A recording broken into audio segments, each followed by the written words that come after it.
your question, direct answer, no way.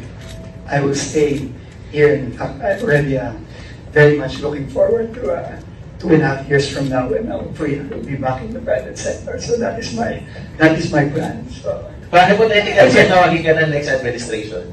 Whoever. To serve in the executive? In the executive? Yeah, I will always consider that. Because to me, you know, like I always say, no, kami ni Sec Bande, pareho kami ng, we're cut from the same cloth. Ika nga, no, trabahante nga kami.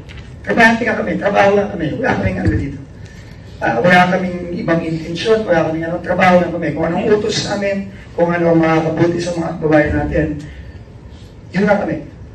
And if, you know, me, and I think I can speak for him also, are asked to serve, ano kami, na kami sa gobyerno. When you're called to serve, you have to serve.